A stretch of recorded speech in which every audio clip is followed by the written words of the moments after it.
The chandeliers glowed like frozen fire, their crystals catching every flicker of light in the grand ballroom of the Lancaster estate. It was a hall that had seen senators, foreign dignitaries, and millionaires stroll across its marble floors. But tonight, it was dressed for a wedding. Roses the color of ivory spilled across tables lined with silver cutlery, and a golden arch stood proud at the far end of the room, waiting for the vows that would bind two lives together. But beneath all that elegance and sparkle lay tension so sharp you could almost hear it hum. Whispers curled through the air like cigarette smoke. Guests in designer gowns leaned close to one another, their laughter laced with judgment, their eyes darting toward the man standing near the arch.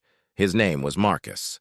Tall, broad-shouldered, with a calm strength that seemed to radiate from within, Marcus stood in a tailored suit that fit him perfectly. He didn't wear wealth on his sleeves. He didn't need to. There was something in his posture, in the quiet way he carried himself, that made people look twice. But for many in this room, that wasn't enough to erase one fact. Marcus was a black man marrying into one of the wealthiest white families in the state, and to them, that alone was unacceptable. Amelia Lancaster. The bride was the only daughter of William Lancaster, a man whose name carried weight in every business circle.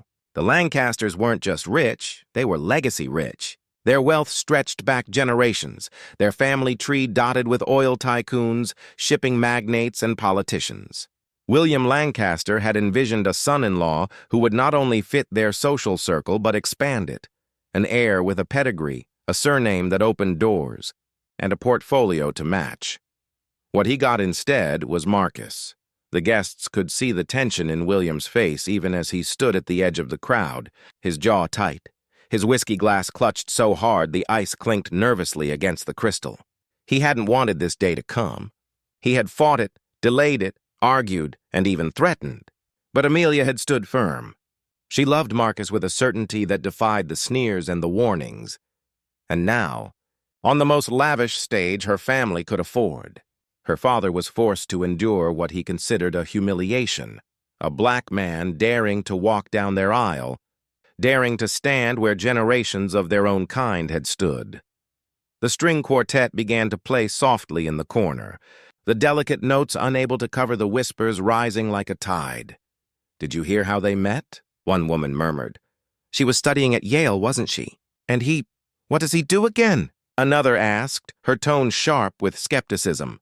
"Some business thing?" the first replied with a dismissive wave. "But let's be honest, he'll never really belong here." Marcus heard the whispers. He had always heard them, at the university, in the boardrooms, at charity galas where he stood beside Amelia. But he had learned to let them roll off his back. His eyes weren't on them tonight. They were on Amelia. She appeared at the top of the grand staircase, her gown a shimmering cascade of satin and lace, the veil soft as breath over her glowing face. The crowd turned, their mutters silenced for a moment by her beauty. And Marcus, his chest swelled with the quiet, unshakable joy of a man who knew, despite the odds, that he was loved deeply. But even in that breathtaking moment, the storm gathered. Because William Lancaster had a plan. He hadn't surrendered, not really. He had orchestrated a secret that would unravel the wedding before the vows were spoken, something that would put Marcus in his place once and for all. As Amelia descended the stairs, her eyes locked with Marcus's, William leaned toward his brother Charles and muttered, "Tonight this farce ends. My daughter will see who this man really is." Charles smirked, swirling the liquid in his glass. "And when she does, she'll come running back to her senses." What William didn't realize was that Marcus wasn't a man easily broken. Behind the quiet strength in his eyes was a history, a journey that had carved resilience into his bones. Every slight, every dismissal, every door slammed in his face had forged something powerful, patience, and the ability to strike at the right moment. Amelia reached the bottom of the stairs. The crowd sighed collectively, a symphony of awe. But among them, tension grew like smoke in a theater. Marcus stepped forward to take her hand. The two of them looked like a painting, contrast and harmony, light and depth, two souls bound together in defiance of everyone who doubted them. The officiant cleared his throat. his voice trembling slightly as he addressed the crowd. "We gather here today to witness the union of Amelia Grace Lancaster and Marcus Elijah Carter." William's fingers tapped against his glass, his eyes narrowing. Marcus squeezed Amelia's hand, his voice a whisper meant only for her. "No matter what happens, I'm here. I'm not going anywhere," she smiled, her eyes brimming with both love and fear. She knew her father too well. She knew he wouldn't let the day pass without a fight. And she was right. The doors at the back of the ballroom suddenly opened with a heavy groan. Heads turned. A man in a dark suit entered, carrying a leather folder tucked under his arm. He walked with the confidence of someone who had been invited, though no one recognized him. William's lips curled into a smile so thin it looked like a knife's edge. "This is it," William murmured to Charles. "Watch!" The man strode toward the front, his footsteps echoing against the marble. Murmurs rose, confusion rippling through the guests. Marcus felt Amelia's grip tighten. He glanced at her, his jaw setting. The officiant faltered, his words stalling as the man stopped beside William and handed him the folder. William snapped it open, scanning the contents before raising his voice, loud enough for every guest to hear. "Ladies and gentlemen," William began, his tone dripping with false courtesy. "Before this ceremony proceeds any further, there is something you all should know about Mr. Marcus Carter." The room froze. Guests leaned forward. The string quartet stopped mid-note. Marcus's heart thudded, but his face remained calm. He had expected this. He had prepared for it. William held up the papers like a judge presenting evidence. "This man, this so-called groom, has been hiding something. And tonight the truth comes out." The gasp that followed was sharp enough to cut the silence. Marcus didn't flinch. Instead, he looked at William with a gaze so steady, so piercing, that for a brief second, even William felt a flicker of doubt. Because what he didn't know was that Marcus wasn't the only one with secrets. And before the night was over, it wouldn't be Marcus's life unraveling. It would be the Lancasters'. The silence in the ballroom stretched until it felt unbearable. Every set of eyes darted between William Lancaster, clutching those papers like a weapon, and Marcus, who stood unmoving, his hand still steady in Amelia's. The air was thick, heavy with anticipation, as if the walls themselves were holding their breath. William cleared his throat, his voice growing sharper, slicing through the room like a blade. "Mr. Marcus Carter, it seems you've conveniently forgotten to share with us a rather critical piece of your history. According to these records, you are not the man you've claimed to be." Gasps burst from the guests. People leaned closer, whispers blooming like wildfire across the hall. Amelia's face drained of color, her lips parting in disbelief. "What are you talking about?" she demanded, her voice trembling but defiant. William turned to the crowd, milking every second. "This man, this supposed businessman, has been painting a picture of success. But what if I told you his past is riddled with debt, failure, and disgrace?" He waved the papers dramatically. "Would you still celebrate him then? Would you let my daughter throw her life away on a man who comes from nothing but lies?" A murmur of shock rippled through the guests. Some faces twisted in smug satisfaction, others in scandalized horror. The Lancasters' allies, the ones who never wanted this union, were already nodding in agreement, their eyes flicking to Amelia with a mixture of pity and judgment. Amelia turned to Marcus, her chest rising and falling as her heart pounded against her ribs. "Marcus, is this true?" He didn't answer right away. His calm silence was almost unnerving. Finally he spoke, his voice low, measured, but strong enough to carry through the hall. "Yes," Marcus said, the single word hanging in the air like thunder. "It's true I came from nothing. It's true that my past has scars, failures, debts, struggles. I've never denied that. But lies?" He looked directly at William, his gaze unflinching. "That is where you're wrong." The guests shifted uncomfortably, the neat script William had expected already unraveling. William scoffed, shaking the papers. "Don't play coy, boy. These documents don't lie. They show bankruptcies, loans unpaid, projects abandoned. Do you call that the mark of a man fit to stand here in this house?" Marcus took a step forward, his posture straight, his eyes burning with something fierce yet dignified. "Do you call that the mark of a man unworthy of love? Of marriage? You parade my struggles as if they're shameful. But I see them for what they are, proof that I've fought for everything I have, without the cushion of family fortune or the privilege of an empire built generations before me." The crowd hushed. Even those eager for scandal found themselves leaning in, drawn to the power in his voice. Amelia's eyes filled with tears, not of shame but of pride. She reached for Marcus's hand again, holding it tightly in front of everyone. "He's not defined by his past.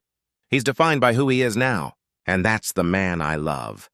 The declaration stung William like salt on an open wound. His face reddened, but before he could fire back, Marcus continued. "You think you're exposing me, William? But all you've done is reveal how shallow your world is. You measure worth in bank accounts, last names, and social circles. I measure it in resilience, integrity, and love. And I promise you this, I will give Amelia a life built on truth, not on image. On respect, not manipulation." A smattering of applause broke out from a few brave souls at the back of the hall, guests who had quietly admired Marcus but never dared to speak against the Lancasters. The sound was small at first, but it carried, like the first spark of fire. William's jaw clenched so hard the veins in his temple throbbed. He had underestimated Marcus's composure, his eloquence. He had expected shame, maybe anger. Not this steady, unshakable defiance. "You talk about truth?" William sneered, raising his voice over the growing murmurs. "Fine, let's talk about the whole truth. This man's so-called business ventures, funded by handouts, charity, pity, he's nothing but a project people take on to feel good about themselves. Without Amelia, he'd be no one." Marcus's lips curved into a small, knowing smile. It wasn't amusement. It was the smile of a man who had been waiting for this exact attack. "Without Amelia," Marcus said evenly, "I would still be the man I am today. Because long before she entered my life, I was already building something you could never understand. And tonight, I think it's time everyone sees the truth, not the version in your folder, but the real story." Confusion spread through the room. People exchanged curious glances. Even Amelia looked at Marcus, startled by the confidence in his tone. Marcus turned, his eyes scanning the crowd, before finally nodding toward a man standing quietly near the back. He was younger, in his 30s, with a camera slung over his shoulder and determination etched into his features. At Marcus's signal, he stepped forward. "Ladies and gentlemen," Marcus said, his voice commanding attention, "meet Daniel Price, investigative journalist. For the past 6 months, he's been documenting the truth. Not just about me, but about the very empire the Lancasters stand on." The ballroom erupted in gasps. William stiffened, his glass slipping slightly in his hand. "What nonsense is this?" he barked. Daniel set the camera bag down and pulled out a laptop, hooking it quickly to the projector that had been prepared for the reception slideshow. The screen lit up, and suddenly the pristine white wall behind the arch became a canvas of revelation. What appeared was not a montage of wedding photos or childhood memories. It was headlines. "Lancaster Industries sued for labor exploitation. Lancaster family tied to environmental scandal. Whistleblower alleges corruption at Lancaster Oil." The room fell silent, the weight of the words crushing the air. Guests leaned forward, their faces pale, their whispers frantic. Daniel's voice rang out as he clicked through slide after slide. "While Mr. Lancaster stands here condemning Marcus Carter for the struggles of his past, his own family fortune is steeped in decades of corruption, abuse, and cover-ups. The truth has been hidden behind influence and intimidation, but tonight it comes into the light. The shockwave hit the crowd like thunder. People who moments ago sneered at Marcus now stared at William, eyes wide with disbelief and betrayal. Amelia's hand flew to her mouth, her eyes darting to her father. Is this true?" she whispered. William's face blazed crimson, his voice cracking with fury. "Lies! All of it lies!" But the evidence kept rolling, undeniable. Documents, photos, testimonies, and Marcus, still holding Amelia's hand, leaned close and whispered softly enough for only her to hear. "You see, Love. I knew your father would try to expose me, but the truth always wins. Tonight isn't about my past. It's about his. The ballroom had turned into a storm. Gasps, murmurs, frantic whispers, the walls echoed with disbelief. Those who had once been loyal to William Lancaster now avoided his gaze, their eyes darting toward the screen that illuminated years of carefully concealed corruption.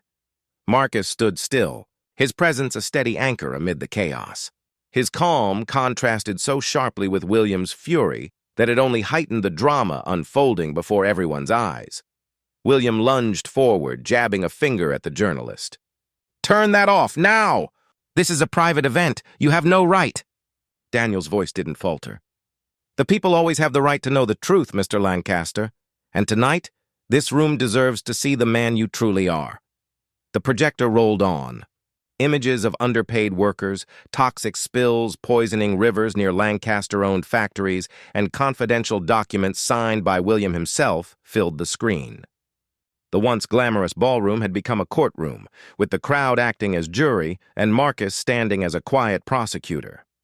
Amelia's hands trembled as she clutched Marcus's arm. Her eyes glistened with tears, not of sorrow for Marcus, but of betrayal by her own blood. "How could you, Father?" Her voice cracked, slicing through the noise. "All these years, all this wealth, built on suffering?" William's lips curled into a snarl. "Don't be naive, Amelia. That's business. That's survival. Everything you've ever had, every luxury, every comfort, it came from this empire. And you would throw it away. For him?" He jabbed his finger toward Marcus, his tone dripping venom. Marcus finally stepped forward, his voice firm but measured. "You're right, William. Everything Amelia has known came from this empire. But what you call survival is exploitation. What you call business is abuse. And what you think is strength is nothing but greed." The guests stirred, nodding, whispering. For the first time, the tide was turning against William. He could feel it slipping, control unraveling like thread from a fraying suit. Desperation twisted his features. "This man manipulated you all. He's using my daughter as a pawn. Do you not see it? He doesn't belong here." "He never has." Marcus's voice dropped lower, steady and resolute, a calm against William's storm. "You're right again. I don't belong here. Not in this world of lies, corruption, and arrogance. But Amelia and I, we're building something different. A life of honesty, of dignity, of love. That's what you could never understand." The silence after his words was profound. The crowd wasn't just listening, they were choosing. And slowly you could see their judgment shifting. The glances they cast at William now tinged with disdain. Charles, William's brother, stepped in, his tone mocking. "Beautiful speech, Marcus. But love doesn't pay bills. Love doesn't protect fortunes. And when the dust settles, you'll be nothing but a cautionary tale." Marcus turned his eyes to Charles, unshaken. "And when the dust settles, Charles, people will remember who stood for the truth. And who hid behind greed." Daniel clicked one last slide, and the image froze on a damning headline. "Investigations pending against Lancaster Industries. Whistleblowers come forward." The silence that followed was deafening. William's face had gone pale, sweat glistening on his forehead. For the first time, the patriarch of the Lancaster family looked small, cornered, exposed. Amelia's voice rose, trembling with both rage and heartbreak. "You wanted to destroy Marcus tonight, but instead, you destroyed yourself. You've shown the world exactly who you are, and I refuse to be defined by your legacy any longer." Her declaration rang through the hall like a verdict. Guests turned their faces toward her, admiration flickering in their eyes. Some even began clapping, hesitantly at first, then louder until it grew into a ripple of applause that spread like wildfire. William roared above it, his voice cracking. "Silence. You'll regret this, Amelia. You'll regret him." His arm shook as he pointed at Marcus. "He will never protect you from what's coming." Marcus stepped closer, his gaze locked on William's. His words came low, steady, each syllable deliberate. "The difference between us, William, is that when storms come, I don't hide behind wealth or power. I stand and fight, and I will protect Amelia, not with money, but with truth, with loyalty, with love." The applause swelled again, stronger this time. It was no longer just polite, it was defiant, a rebellion against the iron grip William had held over this crowd for decades. For William, it was humiliation unlike any he had ever known. His guests, his allies, his world, all slipping away before his very eyes. But William Lancaster was not a man who went down quietly. He straightened his back, his voice booming with a final burst of venom. "This isn't over. You think you've won? You have no idea the enemies you've made tonight. This marriage will be a curse, Amelia." "A curse!" The words hung in the air, bitter and venomous. But Amelia, tears streaking down her face, turned toward Marcus and gripped his hand with unwavering strength. Her voice was clear, sharp, cutting through the poison her father tried to inject. "Then let it be a curse of love," she said, "because I'd rather live cursed with him than blessed by you." The room erupted, not in gasps, but in cheers. Laughter, clapping, voices rising in celebration of defiance and love. What had begun as a night of whispers and scorn had transformed into a triumph, and William?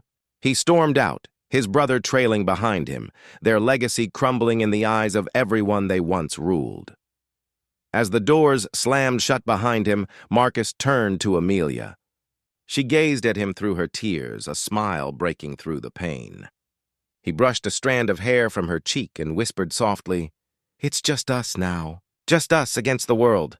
She nodded, her voice trembling but resolute. "And that's all we need."